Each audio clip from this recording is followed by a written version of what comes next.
Hey guys, this is Anon with another installment of the Heartbreak series where hopefully we cry a little bit together instead of me just crying alone. So, today I am on Lost Temple driving the M103, the American Tier 9 heavy tank.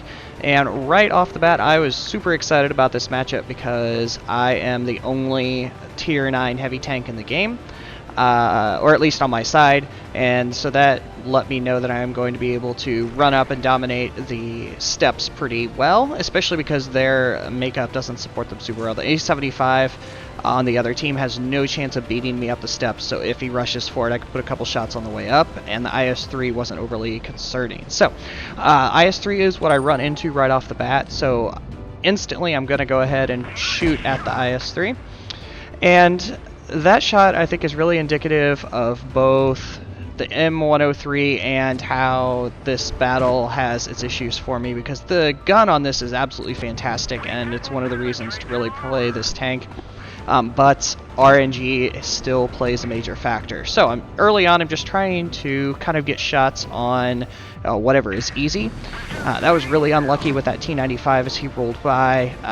The 59 was always going to be a difficult shot, but pretty much any time I'm on the steps early on, I just want whatever is easy. We have a lot of damage to get through, and I'm pretty strong up here. Their team is holding back quite a ways, so it's just kind of a matter of whoever pops out at what time. I'm keeping a really close watch on this IS-3 because I don't want him to kind of roll around and start shooting me in the back. But when he fires and exposes himself, I'm able to go ahead and shoot that, because I really don't like to have... I mean, it's never good to have tanks on your flank, and so anytime I can avoid that, I'm going to. Got a really nice shot on the 59 there, and that, again, is kind of indicative of how the gun is on this tank. It's really pretty fantastic. So it's going to play pretty slow here. My team is made up of mostly tank destroyers, so of course they're going to sit pretty far back, and I can see they're doing that for the most part, or at least trying to be careful, but I've got two on my left, which isn't a bad thing either. The E75 does a good job of shooting on my cheeks. That's one of the weak points of the 103. Some AP shells and pretty much any heat shells can go through the cheeks, so it's something you have to be careful of, and normally I don't sit still quite as much as I did there, but I was trying to aim in really carefully because the E75 is a pretty dangerous target. So you can see, again, I'm just switching back and forth, switching targets a lot because I'm going for whatever's easy. The tanks on the right are much stronger protected, and I also, again, like I said, don't like to have stuff on my flank, so that's why I'm paying pretty close attention to stuff on my left side, because if they expose themselves at all, those are the ones I'd really like to get rid of, because late in the game, that can be a really strong problem. So again, switching around, that was an unlucky shot on the E75, but the commander's hatch is always going to be kind of a small target, just kind of the way it goes.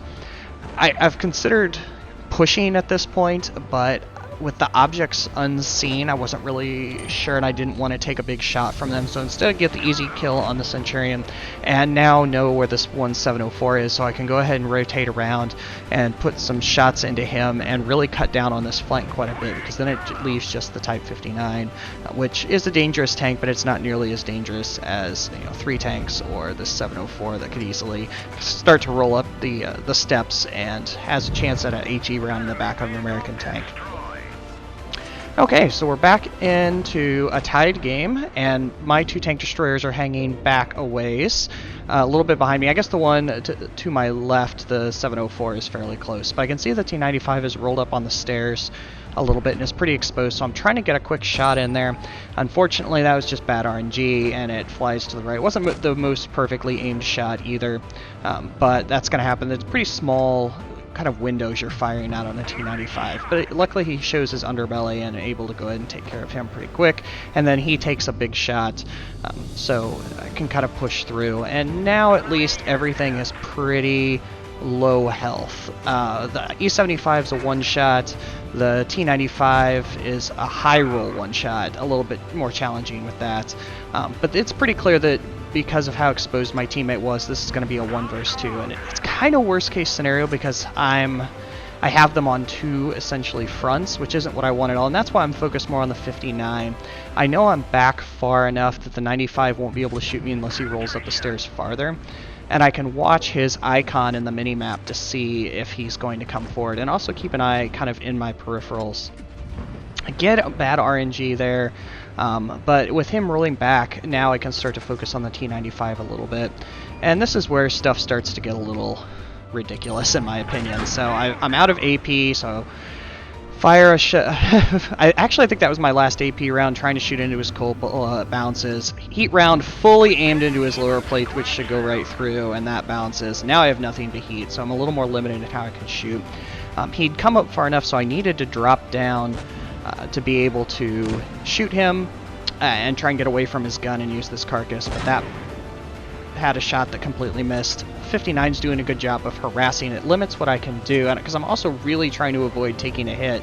At this point I roll out because I'm willing to take the shot from the 95 to get the kill, but yet again bounce. Luckily he doesn't hit me, but I get the bad bounce on it, and the 59's done a good job of pushing, so now I don't have a choice but to take the shot from the 59 so I can flip around, or take a shot from the 95 so I can kill the 59, which I do. Now I need to roll forward to try and get away from the 95's gun again, but sitting sideways I'm not very covered from the 95, trying to roll back and get killed. So, ridiculous RNG for me on this T95. I bounced, what, 4 or 5 shots off of him, almost all perfectly aimed, so just bad luck. That's why this series exists. I actually don't think I would have played that much differently, just kind of the way the cards were dealt, so take care, guys.